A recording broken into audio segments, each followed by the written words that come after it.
Thunder's out of timeouts. Adams gives it back to Russ. Deep shot. Get it! What a perfect ending! What if I told you the player everyone jokes about now was once the scariest athlete in the NBA? What?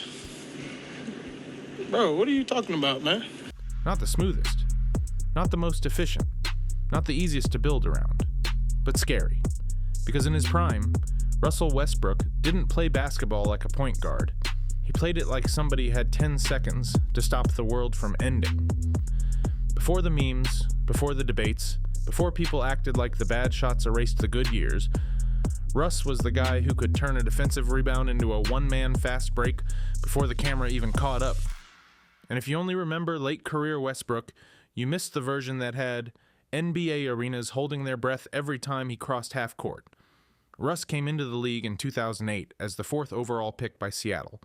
With the 4th pick in the 2008 NBA draft, the Seattle Supersonics select Russell Westbrook from UCLA. Right before the franchise became the Oklahoma City Thunder. At UCLA, he wasn't even the main star. He was known more as a defensive guard, an athlete, an energy guy. Then he got to OKC, and suddenly that energy looked different. Kevin Durant was the scorer. James Harden became the 6th man. But Westbrook was the engine. He attacked the rim like it personally offended him. He didn't glide. He exploded. And the thing that made Russ so different was that he never played like he was protecting his image. He played reckless.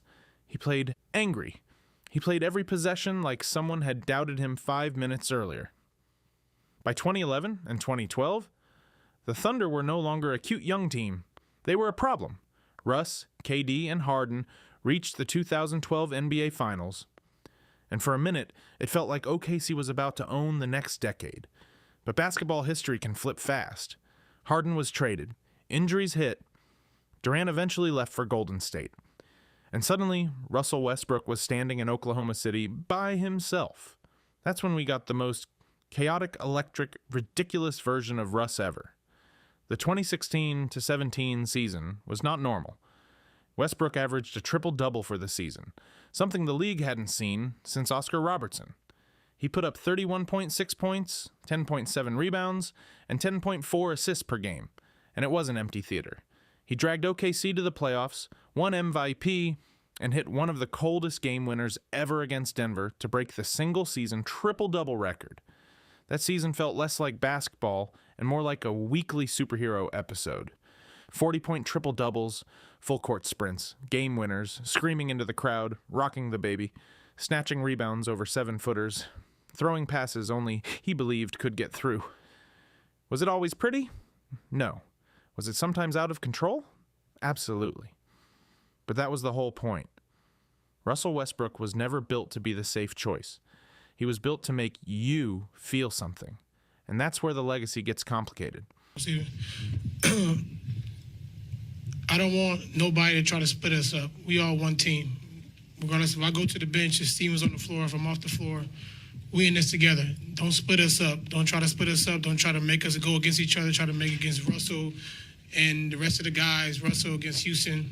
I don't want to hear that. We in this together. We playing as a team, and that's all that matters. That's it. Between you and Patrick Beverley, can you talk about kind of what happened there? Oh yeah, he was talking about he was first team all defense, but I didn't know what the hell he was talking about because I had 42 at the time. The series, I don't know what he talking about. Maybe he was dreaming. Pay attention to when other players talk about who the MVP could be. I don't. So has anyone told you Curry shared his opinion that it should be a Harden because of where the Rockets are in the standings?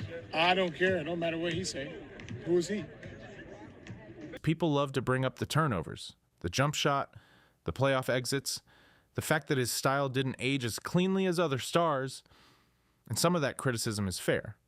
But somewhere along the way, people started talking about Russ like he wasn't great, like he wasn't a 9-time All-Star, a league MVP, a 2-time scoring champion, a 3-time assist champion, and the NBA's all-time triple-double leader. That's insane. Even now, in his 18th NBA season with Sacramento, Russ was still productive. He averaged 15.2 points, 5.4 rebounds, and 6.7 assists per game for the Kings this season. That's not prime Russ, obviously. But for a guard this deep into his career, after all the miles, all the criticism, and all the role changes, he was still out there putting up real numbers. And here's the fun fact. Westbrook didn't just become the triple-double king. He also passed Jason Kidd for the most rebounds ever by a guard and became one of the only players in NBA history to reach 25,000 points and 10,000 assists. That's not just athleticism. That's longevity. Gets the rebound. Back out Westbrook. Bang! Russell Westbrook from just inside half court. That's force of will. The younger version of Russ felt like he was trying to dunk on the entire league every night. The older version is proof of how hard it is to keep surviving in a league that constantly tries to move on from you. And maybe that's why Russ is so polarizing, because he made mistakes loudly. His bad shots looked really bad. His turnovers looked dramatic. His confidence never came with an apology. But the highs were so high that you couldn't look away. Russell Westbrook was the rare player who made a random Tuesday night in February feel like playoff basketball.